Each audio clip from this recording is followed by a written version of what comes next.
Sold! Red flag. Na smooth deal lang.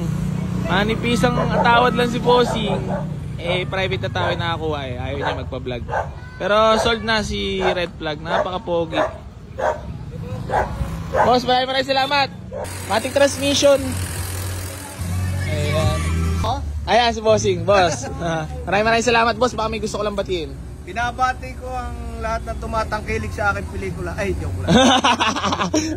Parang longer kasi si Bossing So, yan. Si Bossing yung nagpa-reserve dito sa ating Mazda. Taga Alfonso. Taga Alfonso, Tropa Alfonso. Bali, babalikan na lang niya mamaya.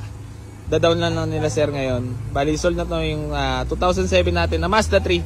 Regalo niya sa kanyang anak. Boss, maraming salamat ulit. Congrats. Tapos kila sir naman itong Toyota Lovelet GLI, papareserve na rin nila. Sa Sunday naman babalikan. Bali sold na to, GLI Matic transmission, all power mga Bossing, GLI na yan, sobrang tipid na Abios mags. Pakita ko lang sa inyo din mabilisan. So napagkasundo na yan, sobrang sariwa ng loob ng leather seat, good shifting, malamig aircon, power window, power steering mga Bossing, sobrang fresh ng dashboard niya no. So yan, nagkasundo naman na kami sa pricing. Yan, buwang mga taillight, origam plate mga Bossing, tapos